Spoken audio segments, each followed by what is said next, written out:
If you are watching this, you are probably staring at a spreadsheet right now, terrified of making a $40,000 mistake. And you should be. Not making a mistake, but looking at a spreadsheet. The 2025 automotive market is a minefield. While we are seeing inventory levels stabilize, interest rates are still punishing, and the average transaction price for a compact SUV is hovering near record highs. You aren't just buying a car, you are managing a depreciating asset in a volatile economy. Today, we are looking at the heavyweight title fight of the American suburbs, the 2025 Honda CR-V versus the 2025 Toyota RAV4. Together, these two vehicles account for nearly 800,000 sales a year. They are the default choice. But if you think they're just two flavors of the same vanilla ice cream, you are wrong. My analysis of the 2025 spec sheets, technical service bulletins, and insurance actuarial data shows two radically different machines. One is a masterclass in comfort, with a potential mechanical time bomb. The other is an efficiency king that might just get stolen out of your driveway. We are going to skip the B-roll of sunset drives and get straight to the math, the engineering, and the financial reality of owning these cars. Let's look at the market context.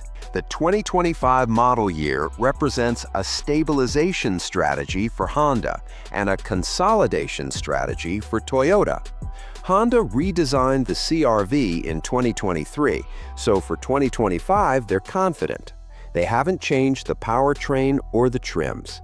They are sitting pretty. Toyota, on the other hand, is harvesting. The current RAV4 generation dates back to 2019. They know a replacement is coming soon, so for 2025, they are cutting costs and streamlining. They have killed the Adventure and TRD off-road gas trims, and they have rebranded the Prime to just plug-in hybrid. They are simplifying the production line to squeeze the last drops of profit out of this platform. For you, the buyer, this means the RAV4 is a known quantity, mature, proven, but undeniably aging. Now, let's talk powertrain and performance, because this is where your money goes every time you fill up. Is the Honda CR-V reliable when it comes to power delivery? The data suggests it's smooth, but not particularly strong. Honda uses a two-motor hybrid system. It's a fascinating piece of engineering where the gas engine acts mostly as a generator for the electric motors. It feels like an EV. It's quiet, linear, and in the city, that 247 pound-feet of torque makes it feel peppier than the numbers suggest. But the math reveals a weakness. The Honda hybrid system tops out at 204 horsepower. Compare that to the Toyota. The standard RAV4 hybrid hits 219 horsepower, and if you have the budget for the plug-in hybrid, you're looking at 302 horsepower. That is a massive 48% horsepower advantage for the Toyota flagship over the Honda. Furthermore, we need to talk about real-world MPG. On paper, they look similar. The EPA rates the CR-V hybrid at roughly 40 city and 34 highway for the all-wheel drive model. The RAV4 hybrid is rated at 41 city and 38 highway. But owners report a different reality. The Honda system struggles at high speeds. Because the engine has to work hard to generate electricity for the motors above 65 miles per hour, real-world highway mileage can dip into the low 30s. Let's run the numbers. If you drive 15,000 miles a year, primarily on the highway, and you're paying the current national average of $3.50 per gallon, in the RAV4, getting a realistic 38 mpg, you'll burn about 395 gallons. That's roughly $1,382 a year. In the CR-V, if your highway mileage drops to a realistic 32 mpg due to that hybrid system stress, you're burning 468 gallons. That's $1,638. That is a $256 difference every single year. Over a 5-year loan, the Toyota effectively puts $1,280 back in your pocket just in fuel savings. If you are a highway warrior, the math strictly favors the RAV4. Now, let's move inside to interior architecture and utility. If the engine bay is where Toyota wins, the cabin is where Honda absolutely dominates. When you look at the specs for cost of ownership, you have to factor in how long you can keep the car. And the CR-V's interior dimensions might just save you from having to upgrade to a larger, more expensive SUV when your kids hit puberty. The CR-V offers 41 inches of rear legroom. I want you to visualize that. That is 3.2 inches more than the RAV4, which sits at 37.8 inches. 3 inches doesn't sound like much until you try to fit a rear-facing car seat behind a 6-foot driver. In the RAV4, that driver is eating the steering wheel. In the CR-V, they are comfortable. Honda also engineered the rear doors to open a full 90 degrees. If you were loading a toddler, a dog, or an IKEA box, that geometry matters. The CR-V feels like a class-above vehicle. The materials are premium, the honeycomb vents look modern, and the body-stabilizing seats are genuinely good for long-haul fatigue. However, there is a catch, and this brings me to a specific design flaw in the Honda CR-V that drives me crazy. To achieve that premium look, Honda covered the entire center console and gear selector area in high-gloss piano black plastic. It looks fantastic on the showroom floor, but after 3 months of keys, coffee cups, and fingernails, it is going to look like a scratched-up mess. It collects dust, fingerprints, and micro-scratches instantly. That is why I always recommend grabbing a matte finish console cover immediately. There are some great aftermarket options that snap right over that factory gloss black.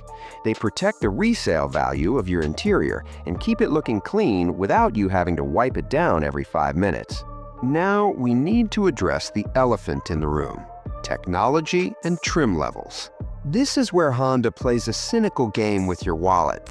I often get asked, explain the trim levels. What do I actually need? In 2025, wireless Apple CarPlay and Android Auto should be standard, period. Toyota understands this. If you buy the base model RAV4 LE, the absolute cheapest one, starting around $28,850, you get wireless CarPlay and Android Auto standard. You also get a decent 8-inch screen. Honda, they are gatekeeping. If you buy the base LX, the EX, or even the volume-selling Sport Hybrid, which costs over $34,000, you are stuck with a tether. You have to plug your phone in with a physical USB cable. You also get a tiny 7-inch screen that looks like it belongs in a budget hatchback from 2018. To get wireless CarPlay in the CR-V, you have to step up to the EXL or Sport Touring trims. That means you're forced to spend over $35,000 just to get a feature that Toyota gives you for free on a sub-$30,000 car. If you are a value-conscious buyer, the entry-level reality of the Honda is harsh. It feels like a rental fleet vehicle. The Toyota LE, despite its steel wheels, feels technologically current. But before you rush out to buy the Toyota, we need to talk about common problems and reliability. This is the deep research section, the stuff the dealer will never tell you. Is the RAV4 reliable?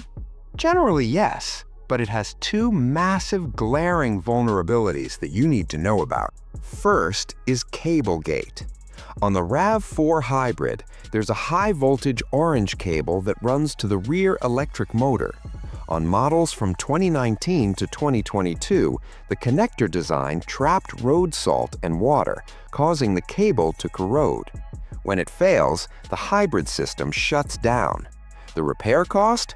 Upwards of $5,000. Toyota says they fixed the connector design for 2023 and newer models, including the 2025.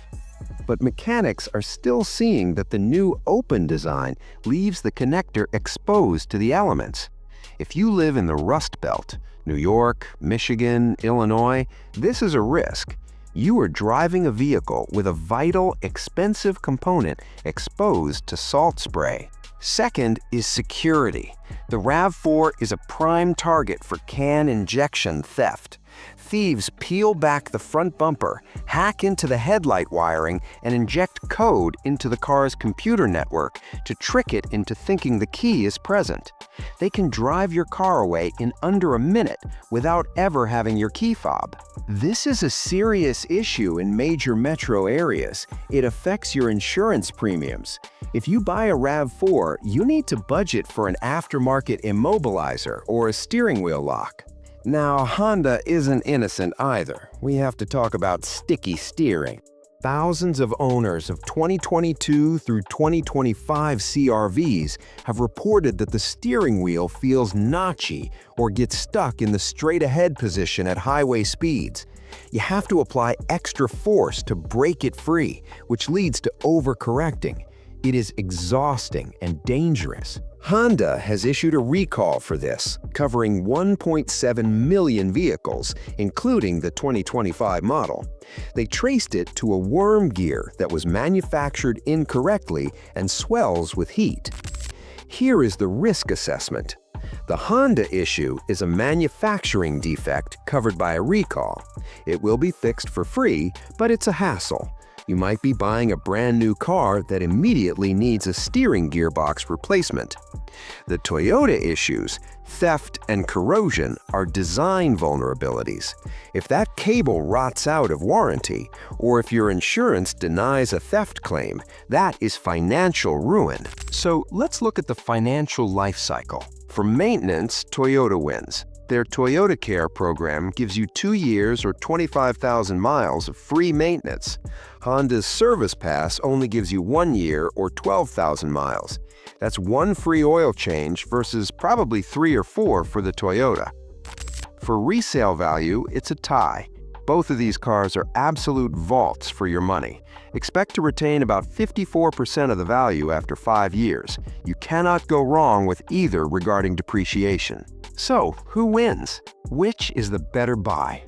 It depends entirely on what kind of researcher you are. Buy the 2025 Honda CR-V if you are buying for the family. The extra 3 inches of legroom, the 90-degree doors, and the quieter, more refined cabin make it the superior daily driver for hauling kids. It feels like a luxury product compared to the utilitarian Toyota. Just make sure the steering recall has been performed before you sign the papers, and upgrade to the EXL trim if you can't stand wires. Buy the 2025 Toyota RAV4 if you are buying for the balance sheet. It is more efficient on the highway, it is faster, and it gives you better technology for less money in the lower trims. If you want a workhorse that wins on the spec sheet, this is it. But, and this is a big but, if you park on the street in a major city, or if you live in a heavy road salt state, you are taking on calculated risks with theft and corrosion that Honda owners simply don't have to worry about. Ultimately, here's the truth. If you want a car that feels like a luxury SUV, buy the Honda. If you want a tool that saves you money at the pump, buy the Toyota. But beware, the Toyota might get stolen, and the Honda might need a new steering rack before your first oil change. Let me know in the comments, would you rather deal with a steering recall or a theft risk? I'll see you in the next one.